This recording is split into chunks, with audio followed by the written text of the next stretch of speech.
Magandang araw sa inyong lahat.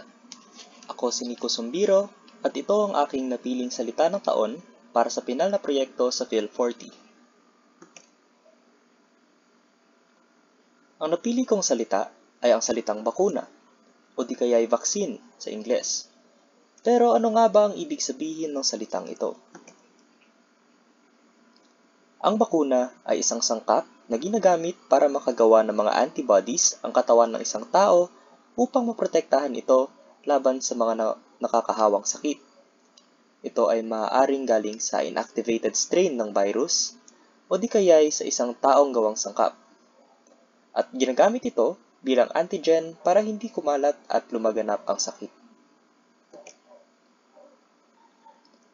Ngayong alam na natin kung ano ang ibig sabihin ng salitang ito, alamin na rin natin kung saan ito nagsimula at kung paano nalikha ang salitang bakuna.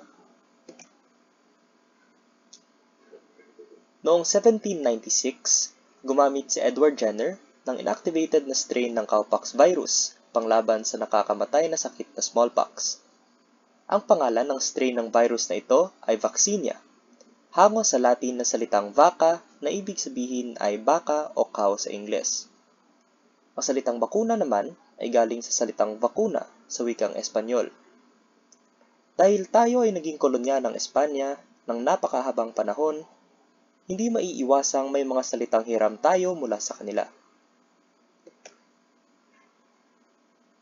Ngayon, bakit nga ba ito ang napili kong salita para sa taong 2021? Ang pandemyang dulot ng COVID-19 ay nagdala ng napakaraming paghihirap sa mundo noong 2020. Noong Marso ng 2021 lamang, nakatanggap ang Pilipinas ng unang shipment ng bakuna. Dahil nga pagod na ang mga taong manatili at mag-quarantine sa kanilang mga bahay, naging biglaan ang pagdagsa ng mga tao upang makuha ang kanilang unang dose ng bakuna. Maraming vaccination drive na itinaguyod ng mga LGU at parang nakita na ng mga tao ang ilaw pagkatapos ng 2 taong paghihirap. Ngunit mayroon ding mga taong hindi naniwala sa bisa ng mga bakuna. Para masolusyonan ito, naitaguyod din ng mga information dissemination program o pagpapalaganap ng tamang impormasyon tungkol sa mga bakuna at kung paano ito makatutulong sa pagkontrol ng paglaganap ng sakit na COVID-19.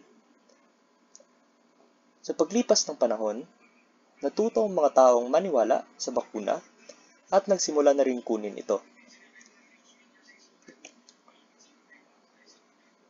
Bago naman ipamigay ang mga bakuna, nagdusa ang mga Pilipino sa napakabagal na pagtugon ng gobyerno sa pandemya. Pagtaas ng mga presyo ng pagkain, stress mula sa pagtatrabaho sa bahay, kawalan ng trabaho, at huling bigayan ng ayuda at iba pa. Dahil dito, nagpatayo ng mga community pantry ang mga mamamayang Pilipino para pagkunan ng mga kinakailangang damit gaya ng pangkain, pampalit, pang-charge sa mga lobat na kagamitan at marami pang iba. Kung titingnan mula sa anggulong ito, malaking bahagi rin ng pagtatayo ng mga community pantry ang kahulihan ng pagbigay ng bakuna.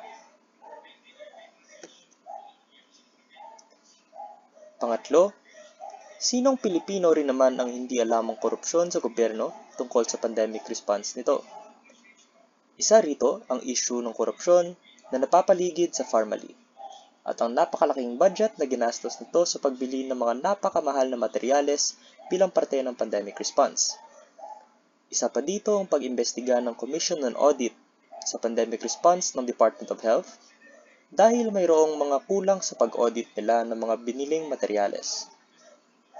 Halos lahat ng pangyayari tungkol sa pandemya noong 2021 ay may kaugnayan sa muling pagbangon ng Pilipinas laban sa pandemya at ang nangungunang paraan dito ay ang pagpapabakuna ng mga mamamayan.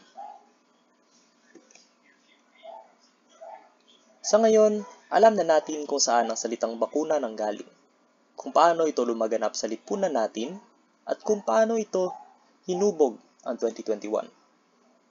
Para makumpleto ang buong ideya tungkol sa salitang bakuna, paano ito nahubog, naging bahagi at lumaganap ngayong 2021, saan natin ito kadalasang naririnig?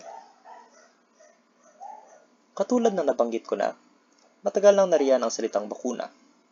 Simula pa ng ika-19 na siglo pagkatapos nitong matuklasan. Matagal na rin itong ginagamit ng mga siyentipiko at allied health professionals dahil nga isa ito sa mga pinakamabisang paraan para mapigilan ang paglaganap ng mga nakakahawang sakit.